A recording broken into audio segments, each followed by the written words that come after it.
මේ දිනවල මේ ධර්ම දේශනා මාලාවේ මරණ සතිය පිළිබඳව තමයි අපි කරුණු සාකච්ඡා කරන්නේ.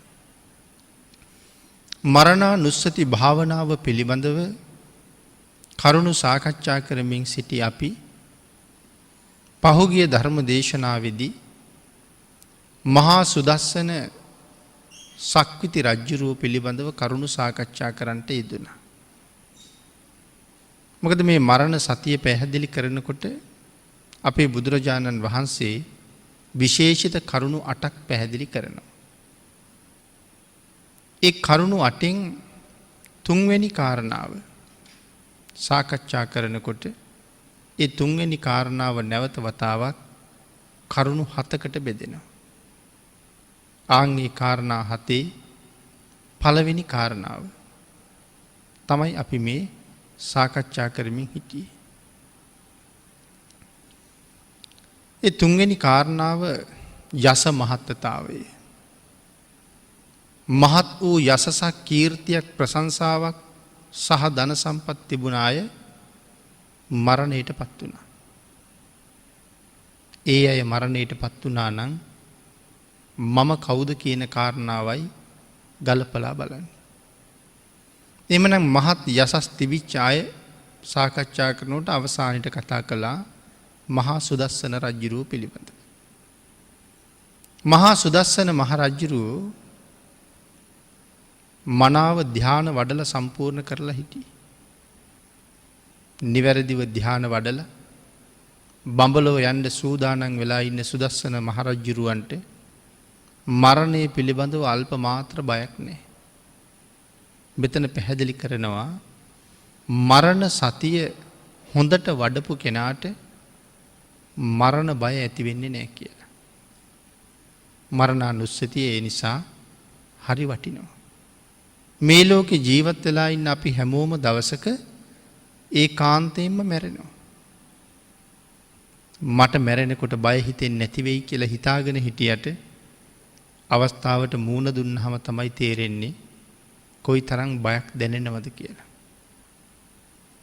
ඒ වගේම පින්නතුනි මරණයේදී මහා ලොකු වේදනාවක් ඇති වෙන බව ඇතැම් සිටුවරු පවා පැහැදිලි කරලා තියෙනවා. අනාථපිණ්ඩික සිටුතුමත් ඒ ගැන කරුණු දක්වලා තියෙනවා. බුදුරජාණන් වහන්සේ කරුණු පෙන්නලා තියෙනවා. මරණ වේලාව හරි වේදනාකාරී කියලා. නමුත් මනාව මරණ සතිය ප්‍රගුණ කරලා ධ්‍යාන ලැබලා හිටපු මහා සුදස්සන මහ රජුරවන්ට මරණ වේදනාව කොහොම ඇති වුණා කියලාද සඳහන් කරන්නේ. ඊතා ප්‍රණීත භෝජන ලැබුණහම කොහොමත් අපේ ආහාර වේල ටිකක් වැඩියෙන් ගැනෙනවා. වැඩියෙන් ආහාර ගත්තහම අපිට දැනෙනවා ආහාරවල තියෙන මත. ඒකට අපි කියනවා බුද්ධි මත කියලා. අනුභව කිරීම නිසා ඒ ආහාර වලින් ඇතිවෙච්ච මත් ගතිය තමයි මේ තියෙන්නේ. බුද්ධි මතයි නිදි මතයි කියලා කියන්නේ දෙකක්. නිදි මත කියලා කියන්නේ ශරීරයේ ඉන්ද්‍රියන් බොහෝසේ වෙහෙසිලා ඒ ඉන්ද්‍රියන්ට විවේකයක් ලබා දීම සඳහා ලබා ගන්න දෙයට කියන්නේ නිින්ද. ආහාර වලින් කුස පිරීලා ඒක දරා ගන්න බැරි නිසා ඇති වෙන මතට කියන්නේ බුද්ධි මත. මෙතන සඳහන් කරනවා යමෙක් වැඩිපුර ආහාර වළඳලා යම් අපහසුතාවයකට පත් වෙලා ඉන්නවද? යම් මත් ගතියක් දැනෙනවද? මහා සුදස්සන රජුරුවන්ගේ මරණ වේදනාව එච්චරයි කියලා. වැඩියෙන් කෑම කාපු කෙනෙකුට දැනෙන මත වගේ මතක් තමයි සුදස්සන රජුරුවන්ට මරණ වේදනාව දැනුනේ. මනාව ධ්‍යාන වඩලා හිටියේ. ඒකයි සඳහන් කළේ මරණ සතිය වඩන කෙනා බොහෝසේ ආරක්ෂාකාරී. මරණ වෙලාවේ බයත් නැතුව වේදනාවත් තොරව මේ ලෝකෙන් සමුගන්න ලොකු ප්‍රයෝජනයක් ඒකින් ලැබෙනවා. පින්නතනි යම් කෙනෙකුට මෙතන සඳහන් කරනවා මහා සුදස්සන රජුරු කාලක්‍රියා කළා. ධ්‍යාන වඩලන හිටියේ. බඹලොව ඉපදුනා. ඊළඟට සඳහන් කළා මහා සුදස්සන රජුරු ළමා කාලයේ අවුරුදු 84000යි. යුව රජෙක් හැටියට කටයුතු කරපු කාලේ අවුරුදු 84000යි. සක්විති රජකම හොබවපු කාලේ අවුරුදු 84000යි. රජකම අත්හැරලා බ්‍රහ්මචාරී ජීවිතයක් ගත කරපු කාලේ අවුරුදු 84000යි. එහෙනම් 84000ක්ම ධ්‍යාන වඩලා හිටිය අවුරුදු 84000ක් කල්. එතකොට මහා සුදස්සන රජුරවන්ට කොච්චර වයසද? 84000 හේවුවම 4ක් ඉඳලා තියෙනවා. අවුරුදු 336000ක් ආයු වළඳලා තියෙනවා. අති දීර්ඝ ආයුෂ භුක්ති විඳපු කාලේ. මහා සුදස්සන නමින් සක්විති රජවරු 6 දෙනෙක් ගැන කතා කරනවා. මේ සක්විති රජවරු 6 දෙනාම කවුද? වෙන කවුරුවත් නෙමෙයි. ඒ අපේ මහා බෝසතාණන් වහන්සේමයි කියලා කියනවා. ආනන්ද ස්වාමින් වහන්සේ මතක් කළා ස්වාමීනි භාග්‍යතුන් වහන්සේ කුසිනාරාව වගේ පුංචි රාජධානියක පිරිනිවන් පාන්න වඩින්නේ ඇයි? බුදුරජාණන් වහන්සේ සඳහන් කළ ආනන්ද එහෙම කියන්න එපා. මේ කුසිනාරාව මේ ලෝකෙ තිබිච්ච අති ශ්‍රේෂ්ඨ රාජධානියක්. 84000ක් නගරවල ප්‍රධාන නගරය මේක. සුදස්සන මහරජුරුවන්ගේ කුසාවතී රාජධානිය. එදා කුසාවතී රාජධානිය මෙදා කුසිනාරා නමින් හඳුන්වලා තිබුණා. පසු කාලයක බඹලොව උපදින මහා සුදස්සන මහරජුරුව අපේ බුදුරජාණන් වහන්සේ ආනන්ද ස්වාමින් වහන්සේටයි සඳහන් කළේ ආනන්ද ඒ කාලේ වෙන කෙනෙක් නම් මහා සුදස්සන හැටියට හිටිය නෙමෙයි. එහෙම හිතන්නත් එපා ආනන්ද. ආනන්ද එදා මහා සුදස්සන නමින් සක්විති රජකම හෙබෙව්වේ අද ඔබේ භාග්‍යතුන් වහන්සේමයි කියලා. එහෙනම් මෙදා සිද්ධාර්ථ මහ බෝසතාණන් වහන්සේ තවත් සක්විති රාජ්‍යයක් තමයි අත්හැරලා ගියේ. ඒ මේ බෝධිසත්ව ධර්ම සම්පූර්ණ කරන කාලේ හම්බ වෙච්ච එකම සක්විති රාජ්‍ය නෙමෙයි. ලක්ෂ ගණන් සක්විති රජකම භුක්ති විඳලා තියෙනවා. ලක්ෂ ගණන් ආත්මවල. ඒ හින්දා මේක තවත් අලුත් කාරණාවක් නෙමෙයි මහබෝසතාණන් වහන්සේට. ඊළඟට පින්නතුනි සඳහන් කරනවා මේ මහා සුදස්සන රජුරවන්ට කුළු ගෙවල් 84000ක් තිබුණා. අපි මේ කරුණු 9 වෙනි දේශනාවේ කතා කළා. මාලිගා 84000ක් තිබුණා. ස්ත්‍රී රතනය ප්‍රධාන කරගත්ත එවන් ස්ත්‍රීන් 84000ක් හිටියා. අහසින් යන ඇත්තු අශ්වයෝ 84000 හිටියා. රත්තරන් වලින් පලන්දපු අති විශේෂිත වූ රත 84000ක් තිබුණා. කැමති ඕනෑම වෙලාවක කිරිදවන්න පුළුවන් දෙන්නු රත්තරන් 60 අන්දවලා 84000ක් හිටියා. උදකප්පසාද මාණික්‍ය 84000ක් තිබුණා. මේ වාගේ රජුරුවන්ගේ ශ්‍රී විභූතිය යම් ප්‍රමාණයක් මහා සුදස්සන සූත්‍රයේ සඳහන් අවසාන කරුණු ටිකක් අපි සාකච්ඡා කළා. ආන් ඒ සියලුම සැප සම්පත් අත්හැරලා දාලා යන්න කියලා මට කියන්න කියලයි සුබද්දා දේවියට අවසානයේ මතක් කරන්නේ. සුබද්දා දේවිය කියන්නේ මේ දේවල් භුක්ති විඳ තව දීර්ඝ කාලයක් ඉන්න. රජුරු කියනවා නෑ එහෙම නෙමෙයි මම කැමති මේ දේවල් අත්හැරලා යන්න මට කියන්න. මේ විදිහට සඳහන් කරාම සුබද්දා දේවිය ඒ විදිහටම නැවත තමන්ගේ කාර්යභාරය සම්පූර්ණ කළා. විශේෂයෙන් මහා සුදස්සන රජුරු කොයිතරම් සම්පත් අත්හැරලාද ගියේ මේ විදිහට කතා කරාම. එතකොට සුදස්සන මහරජුරුවන්ට තිබිච්ච ආයුෂ 84000 අපිට ඒකෙන් එකක්වත් නැහැ. ඒ එකත් 10ට විතර බෙදහම ඒ 10න් පංගුවක්වත් අපිට ආයුෂත් නැහැ. සුදස්සන රජුරුවන්ට තිබුණ සැප සම්පත් අපිට ලබන්න තිය අපිට හිතා ගන්නවත් බෑ. සුදස්සන මහරජුරවන්ට තියෙනවා මාලිගා 84000ක්. ඉතින් අපිට මාලිගා එකක්වත් නැහැ. සුදස්සන මහරජුරවන්ට තියෙනවා උදකප්පසාද මාණික්‍ය 84000ක්. අපි දැකලත් නැහැ. උදකප්පසාද මාණික්‍ය රාත්‍රියේ අහසට ඔසවහම සතපුම් 400ක් විතර ඉර පැවුවා වගේ එළිය වැටෙනවා කියලා කියන්නේ. එහෙම මැණික් ලබන්න තියා එහෙම මැණික් අපි දැකලත් නැහැ. සුදස්සන රජුරුව වෙනුවෙන් උදේට බත් හැලි 84000ක් ඉදෙනවා. දවල්ටත් එහෙමයි රැටත් එහෙමයි. අපිට සමහර ලාවට අපේ ගෙදරත් කෑම වෙල නැහැ. එතකොට ඊට වඩා අපි කොච්චර පල්ලැහැ මට්ටමේදී ඉන්නේ. කොච්චර දුක්ඛිත ජීවිතද අපි ගත කරන්නේ. මහා සුදස්සන රජුරුව ඒ ඔක්කොම අත්හැරලා යන්න ලැහැත්ති වෙනකොට ඒ සම්පත්තිය ගැන හිතාගන්නවත් බැරි තරම් අහිංසක වෙලා ඉන්න අපි මේ ලෝකෙ මේ තියෙන සොච්චං දේපොළට ඇලිලා දාලා යන්න බැරුව කොච්චර දුක් විඳිනවද? දාලා ගිහිල්ලත් ආපහු ඇවිල්ලා ජීවත් වෙන අයට කොච්චර කරදර කර කර ඉන්නවද? මරණය පිළිබඳව හොඳ අවබෝධයක්, මරණය පිළිබඳව මනා දැනුමක් නැති හින්දා. ආන් ඒකයි මරණ සතිය වඩන එකේ ලොකු ප්‍රයෝජනයක් තියෙනවා. අත්හැරීම මනාව පුහුණු කරවනව මරණ සතිය. හැම වෙලාවෙම මම මැරෙන කෙනෙක්, මේ සියල්ල දාලා යන්න වෙන කෙනෙක් කියන කල්පනාව හොඳටම තියෙනවා. ජීවත් වෙන්න ඕන නිසා යමක් උපයනවා හරි හම්බ කරනවා. හැබැයි ඒ හැමදේම කරන්නේ සිහි කල්පනාවෙන්. මේ කොච්චර හරි හම්බ කළත් කොච්චර ගොඩ නැගුවත් දවසක දාලා යනවා කියන කල්පනාව හොඳටම තියෙනවා. එදාට දරුවා මල්ලා වුණත් අත්හරින්න කිසිම අපහසුතාවයක් නැහැ. මරණ සතිය ප්‍රගුණ කරන එකේ ලොකු ලාභයක් තියෙනවා. ඒ නිසා පින්නතුනි, ඊළඟට මෙතන සඳහන් කළේ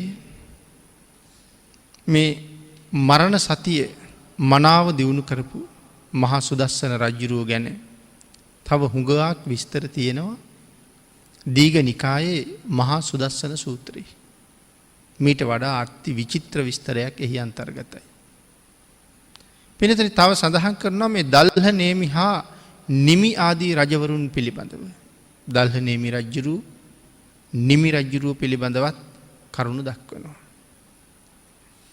මේ කතාවල මේ රජවරුන් ළඟට වගේම මරණය පැමිණියා නම් ඇයි මම ළඟට එන්නේ නැද්ද? මහා සම්මත රජුරුව මැරුණා. මහා මන්දාතු රජුරුව මැරුණා. මහා සුදස්සන රජුරුව මැරුණා. මහා සැප විඳපු දල්හ නේමි රජුරුව මැරුණා. අප්‍රමාණ පින් කර කරා සැපවත් ජීවිත ගත කරපු නිමි රජුරුවත් මැරුණා. මෙවන් මහා ශ්‍රේෂ්ඨ පුණ්‍යවන්තයෝ මැරිලා ගියා නම් මම වාගේ පුද්ගලයෙක් මැරෙන්නේ නැද්ද? අන්න අනුන් හා මගේ මරණය සංසන්දනය කරනවා කියලා කිව්වේ මේකයි. ඒ අයත් මැරුණා නම් මම මැරෙන්නේ නැද්ද? ඒ වාගේ බලවන්තයන්ටත් මරණය උරුම නම් මාව මරා ගන්නවා කියන එක මාරයට ඊටාම සුළු වැඩක්. ආන් ඒ කාරණාව හොඳට මෙනෙහි කරන්න කියලා මෙතන සඳහන් කරන්නේ. මහා යසා රාජවරා, මහා පිරිවර සහිත උතුම් රජවරු, මහා සම්මතාදයෝ, මහා සම්මතාදී මහරජවරු තේපි මච්චු වසං පත්තා, ඔවුන්ද මේ මරණයට ගොදුරු වුණා. මාදියේසු කතාව කාති, මම වගේ කෙනෙක් ළඟට මරණය කෙසේ නොපැමිණෙන්නේද කියලා හැම වෙලාවෙම මෙනෙහි කරන්න කියලා කියනවා. ඊළඟට පින්නතුනි මෙතන සඳහන් කරනවා යස මහත්තතු කියන කාරණාවයි අපි මේ සාකච්ඡා කරමින් හිටියේ. මරණය ගැන හිතන ක්‍රම 7ක්. පළමු ක්‍රමයේ සඳහන් වුණ ආකාරයෙන් එක කොටසක් යස මහත්තතු. මහත් වූ යසස, කීර්තිය තිබුණ, ප්‍රශංසා තිබෙන, ලෝකයාගේ බොහෝසේ ගරු බුහුමනට ලක්වුණ මිනිස්සු මැරිලා ගියා, රජවරු මැරිලා ගියා. ඊළඟට පින්නතුනි මේ කාරණාව තේරුම් ගන්න තවත් කරුණු රාශියක් සඳහන් කරනවා. මහා මන්දාතු, මහා සුදස්සන, නිමි ආදී රජවරු ගැන සූත්‍රවල සඳහන් තොරතුරු වලින් තව තව කරුණු බොහෝසේ දැනගන්න පුළුවන් කියලා මෙතන කරුණු දක්වනවා.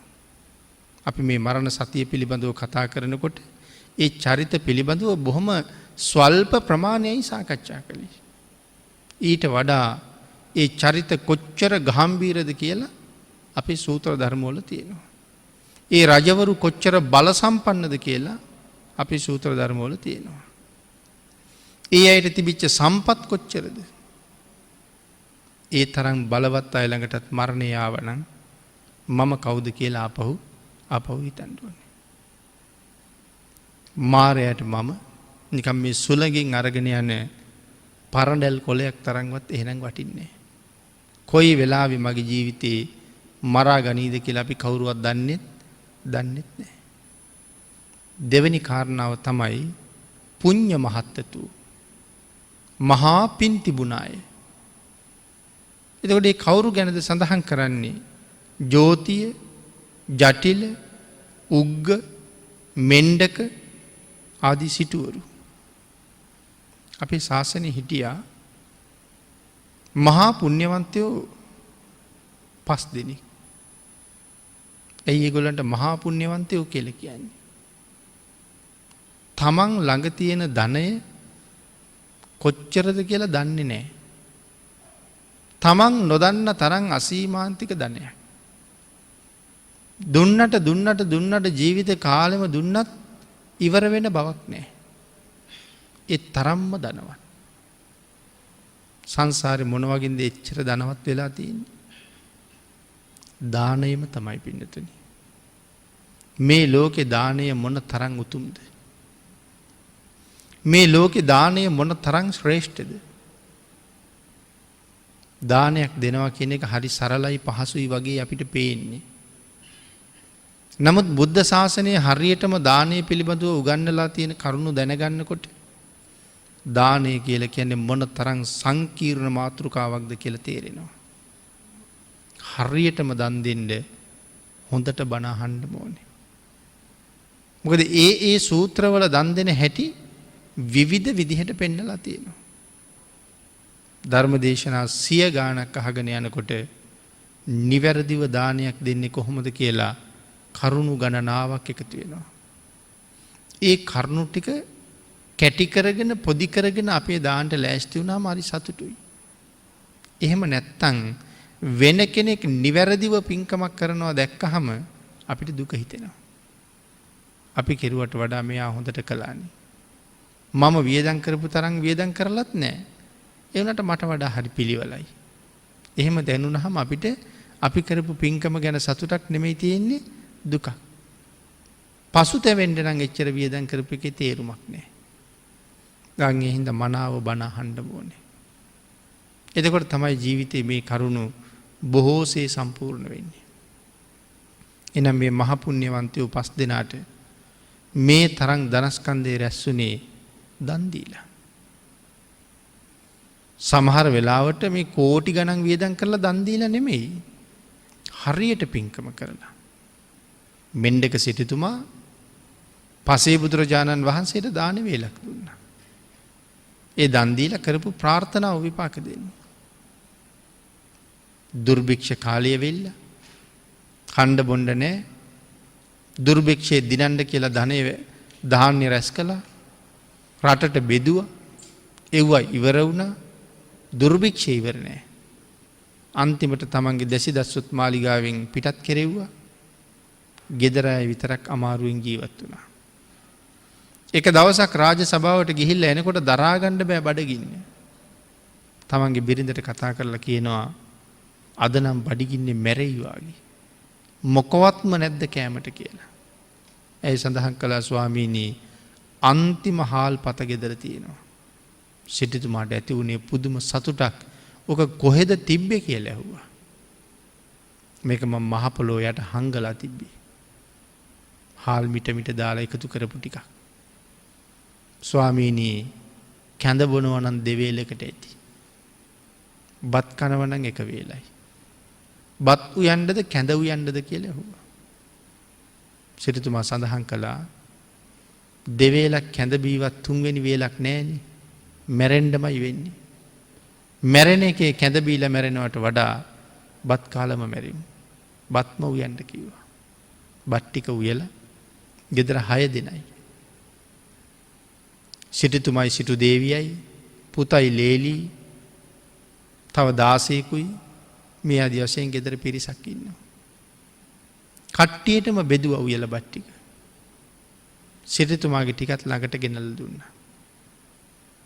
දැන් මේ මැරෙන්න එනවා කියලා ආවේ බඩගිනි කියලා. ආහාර ටික අනුභව කරන්න ලෑස්ති වෙනකොටම පසේ බුදුරජාණන් වහන්සේ නමක් දොරකඩට වැඩියා. සිටුතුමා එහෙම්මම නැගිට්ටා.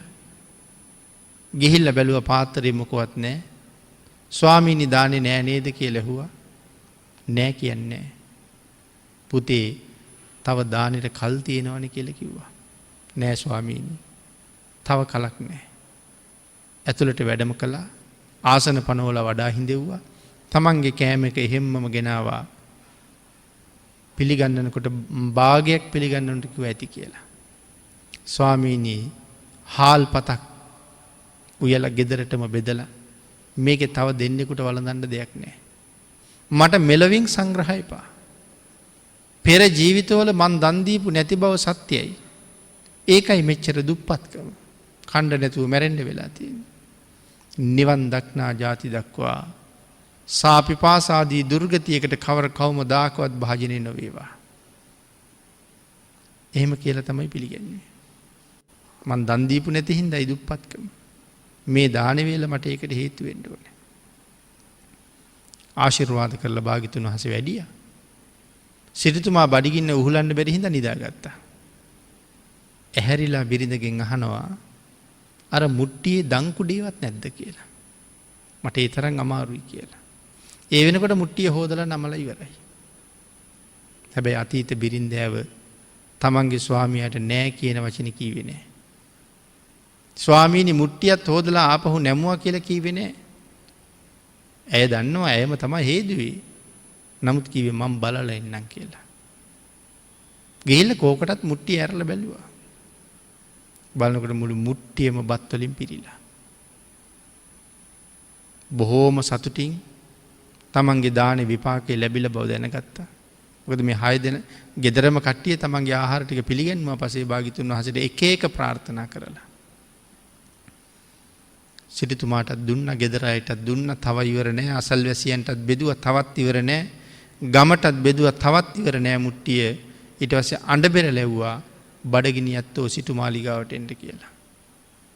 ගමේ රටේ මැරෙන්නේ නැතුව ජීවත් වෙලා ඉන්න මිනිස්සු පිඟන් අරගෙන සිටු ගෙදර බත් උපන්නා කිය කෑ ගහ ගහ පොලිමේ එනවා. දුන්න දානේ එවලෙම විපාක දුන්න හැටි. ආන්ගේ පිනත් එක්ක තමයි අපේ ශාසනයේ ඉපදිලා තමන්ගේ ධනෙ කොච්චරද කියලාවත් හිතා ගන්න බෑ. මේක හරි අසිරිමත් කාරණාවක්, කතාවක්. කෙටියෙන් සිහිපත් කළේ. හිත පහදවාගෙන දුන්න දානේ. ඒකයි මං කිව්වේ ලක්ෂ ගණන් කෝටි ගණන් වියදම් කරලා දෙන එක නෙමෙයි කාරණාව. නිවැරදිව හිත පිහිටවාගෙන දෙන දානේ වටින්නේ.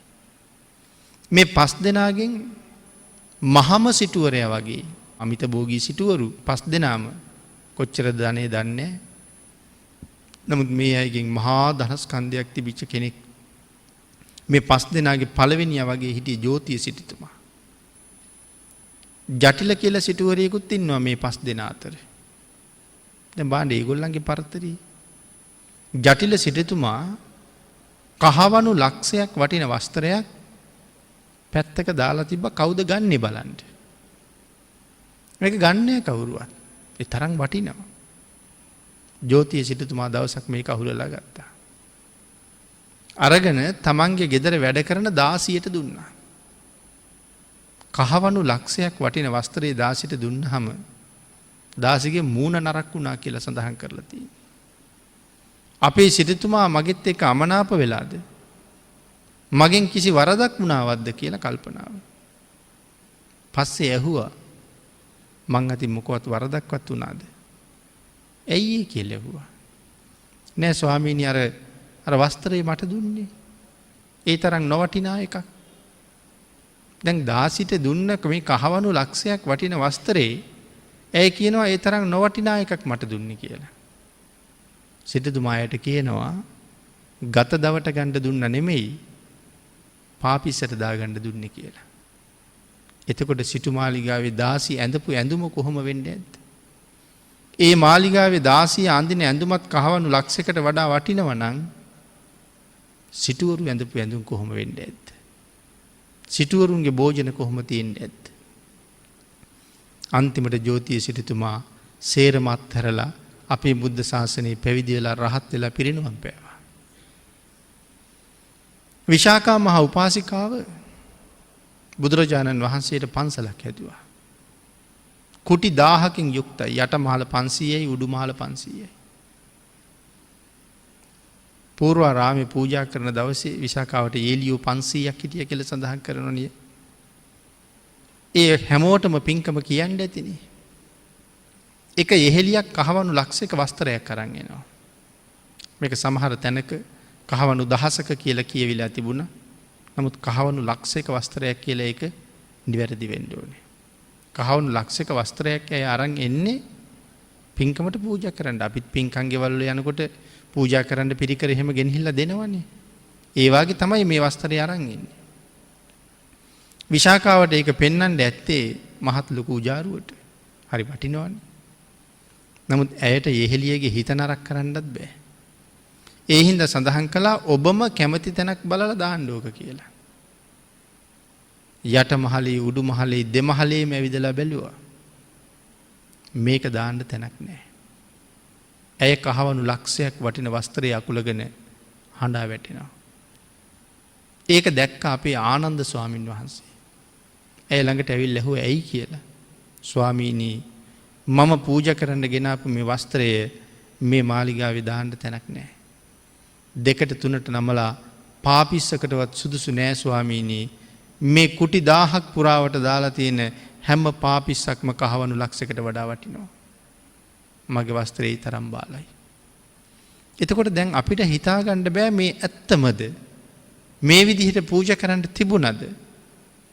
සංසාරේ පිනනම් සැපයමයි. සංසාරේ සැපයට කැමති අය කවදාවත් පව් කරන්නේ නැහැ කියලායි දේශනා කිරුවේ. සැප කැමති නම් පව් කරන්නේ. දුක කැමති නම් ඒ අය හරියට පව් කරනවා. නමුත් දුක් විඳින්න නෙමේ. නමුත් පවේ ප්‍රතිඵලයේ දුකයි. ඒකයි මං කිව්වේ දානය හරියටම දෙන්න ඕන කියලා. ඒ තරම්ම සංකීර්ණයි. ඒක හරියටම දෙන්නේ කොහොමද කියලා දැනගන්න හොඳට බණ අහන්න ඕනේ. එහෙනම් මෙතන සඳහන් කරනවා ජෝතිය, ජටිල, මෙණ්ඩක මේ ආදී සිටුවරු, කාකවාලිය, උග්ග ආදී සිටුවරු ගැන විශේෂයෙන් දැනගන්න ඕනේ මේ පුඤ්ඤ මහත්තතෝ කියන කාරණාව තේරෙන්න. හරියට නම් මේක තේරෙන්න මේ කතා කරපු චරිත ඔක්කොම සාකච්ඡා කරන්න ඕනේ. ඉතින් එහෙම සාකච්ඡා කරන්න ගියොත් මරණ සතිය පිළිබඳව කරන මේ දේශනා 100 ගණනක් කරන්න වෙනවා. කරුණු දක්වලා තියෙන්නේ උනන්දුව දක්වන අයට මේ චරිත පිටකයෙන් හොයාගෙන කියවන්න. එහෙම කියව මේ මරණ සතිය දියුණු කරන්න ඒව හුඟ වටිනවා. මහත් පින් තිබිච්ච අය ඒ අයත් මැරුණා. පින්නතේ මෙතන සඳහන් කරනවා ජෝතිය සිටුතුමාට 16 වෙනි වයසේදී විශ්වකර්ම දිව්‍ය පුත්‍රයා තමයි මාලිගාව හදලා දෙන්නේ. අවුරුදු 16 දී. ඒ මාලිගාව කොහොමද? තන්නිකරම මැණික්. මුළු මාලිගාවම මැණික්. බිමට අතුරලා තියෙන්නේ මැණික්. මාලිගාව වටේට ප්‍රාකාර 7ක් තියෙනවා. ළඟ බැඳපුවා නෙමෙයි ඈතින් බැඳපුවා. ප්‍රාකාර 7ම බැඳලා තියෙන්නේ අපි කළුගල් ගඩොල් යදනවා වගේ ප්‍රාකාර 7ම මැණික් වලින් බැඳලා තියෙන්නේ. එහෙම මාලිගාවක ජීවත් වෙන්නේ. කවදාවත් පහන් දැල්වන්නේ නැහැ. ඒ මාලිගාවට එතකොට එළිය කොහෙන්ද? මැණික් ගල් වල එළිය තමයි රෑ දවල් දෙකේම තියෙන්නේ. ඒ තරම් එළියයි. බිම්බිසාර රජුරුව මේ කාරණාව අහලා රජ්ජුරුවන්ට දවසක් ලොකු උවමනාවක් ඇතිතුනා සිටු මාලිගාව බලන්ඩයන්ට. සිටතුමාට දන්වලා රජ්ජුරුව ආවා. රජ්ජුරුව ඇවිල්ල දොරකඩින් ගොඩ වෙලා හිටගෙන ඉන්නවා. රජ්ජුරුව බයයි ඇතුළට යන්ට. ඇයි කියල සඳහන් කරනවා. බිමට තනිකර අතුරලා තියෙන මැණික්නේ. ඒ මැණික් වල වෛරම පොළොව දිහා බලහම පේන්නේ ලොකු වලවල් වාගේ. රජ්ජුරුවන්ගේ කල්පනාව මේ වලට වට්ටලා මරන්න දහදන්නේ කියලා. ඉතින් සිටුතුමා දැනගත්ත රජ්ජුරුව බය වෙලා ඉන්නේ කියලා. ඊට පස්සේ සිටුතුමා ළඟට ඇවිල්ලා මහරජා බය වෙන්න එපා. වලවල් නැහැ. මගේ පස්සෙන් එන්න කියලා පස්සෙන් අඬ ගහගෙන යනවා. මුළු මාලිගාව හැම තැනම පෙන්නනවා. රජ්ජුරුවන්ට අන්තිමට හිතෙනවා මේ මාලිගාවේ ඉඳලා බත් කටක් කාලා යන්න තිබ්බොත් කොච්චර හොඳද කියලා. ඒක සිටුතුමාට කියනවත් එක්කම සඳහන් කළා මහරජය හිතන්න එපා ඒ ගැන. අද කොහොමත් කෑම මෙහෙන් තමයි කියලා. ඊටාම ප්‍රණීත ආහාරයක් ගෙනල්ලා දෙන්නේ. කිරිබතක්. ඒක මේ බත් වළඳන්න ඉස්සෙල්ලා දෙන එකක්. රජ්ජුරුව ඒක අනුභව කරගෙන යනවා. රජ්ජුරුවන්ට කුස පිරෙන බව දැනෙන්නේ නැහැ. ඒ තරම්ම සිවුම්. අන්තිමට සිටුතුමා ඇවිල්ලා රජ්ජුරුව අනුභව කර ඉන්න පිඟාන ගන්නවා. ගන්නකොට ඇහුවා ඇයි සිටුතුමනි මං අනුභව කරනට අකමැතිද කියලා. නෑ අකමැති නෑ. ඔච්චර අනුභව කරලා කරදරයක් වුණොත් ඔබතුමාට. මිනිස්සු මට බණී බිම්බිසාර රජ්ජුරුව මාලිගාවට එක්ක ගිහිල්ලා කණ්ඩ දීලා මැරුවා කියලා. ඇයි බඩ පිරෙනවා මේ සිවුම් ආහාරය තේරෙන්නේ නැහැ. ඒ හින්දා අනුභව කරගෙන යනවා. මේ වෙලාවේ අජාසත්ත කුමාරයාත් රජ්ජුරුවන්ගේ ඇඟිල්ල එල්ලිලා පස්සෙන් යන කාලේ. බොහොම චූටි. රජ්ජුරුව පස්සේ සඳහන් කළා මම මෙහි මෙච්චර වෙලා දැන් ඇවිල්ලා තව බිසව දැක්කේ නෑනේ කියලා. ඇයි කැමති නැද්ද මන් දකින්න කියලා. සිටුතුමා කිව්වා මදක් ඉවසන්න.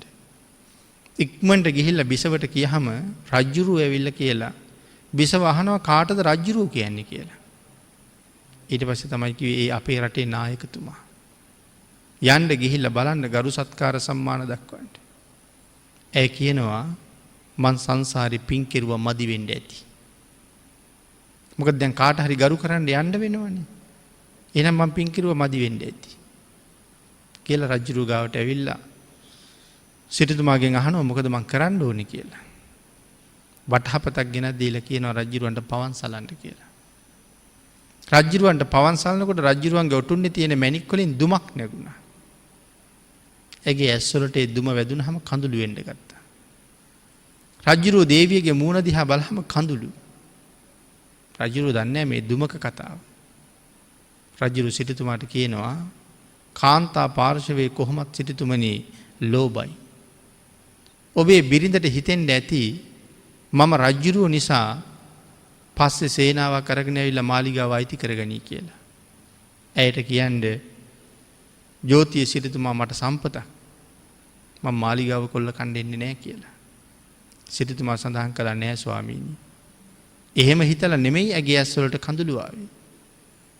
මැණික් වලින් නැගිච්ච දුමාරේ නිසා.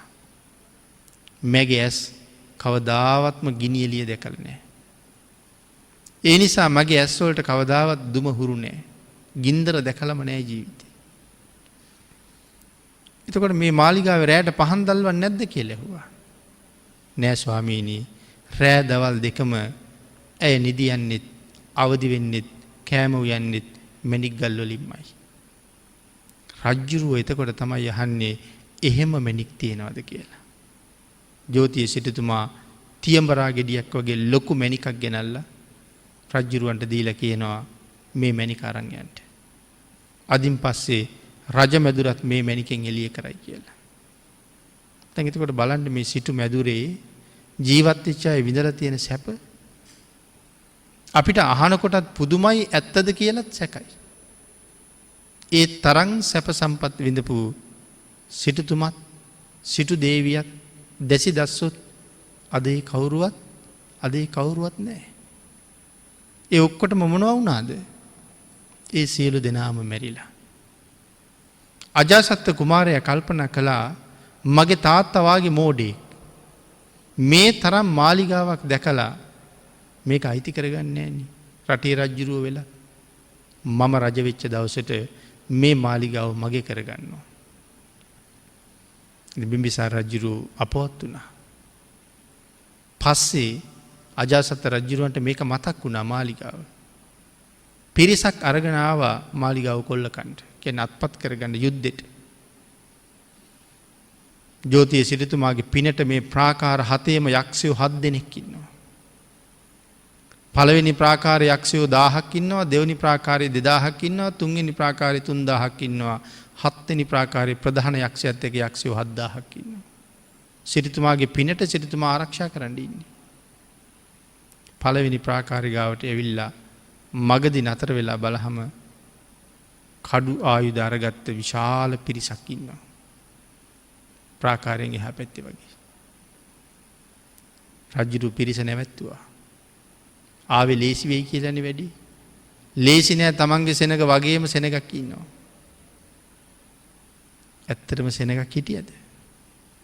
සෙනගක් නෑ එතන. රජ්ජුරු අරගෙන එන පිරිස නැවත පරාවර්තනය වෙලා පේනවා අර මැණික් ප්‍රාකාරයෙන් තමන්ගේ පිරිසම තමයි මේ පේන්නේ. රජ්ජුරුවන්ගේ කල්පනාව පිරිසක් ඉන්නවා කියලා. අන්තිමට යමකාලී යක්ෂයා රජ්ජුරුව පස්සේ පැන්නුවා. පිරිස දීවා රජ්ජුරුව ගිහිල්ලා විහාරයට පැන්නා. ධර්ම දේශනාවට තියෙන කාලේ නිමා වෙලා නිසා පුඤ්ඤ මහත්තතු මහ පිංකම් කරපු අය පිළිබඳව කරුණුයි අපි මේ සාකච්ඡා කරමින් ඉන්නේ. අන්තිමට එවන් මහා පුණ්‍යවන්තයොත් මරුණා නම් මම කවුද කියන කාරණාව ගලපණ්ඩයි මේ ටික සාකච්ඡා කරන්නේ. එහෙමනම් කාලේ නිමා වෙලා නිසා මරණ සතිය පිළිබඳව සිදු කරන 10 වෙනි ධර්ම දේශනාව මේ විදිහට නිමා කරන්නයි අපි සූදානම් වෙන්නේ.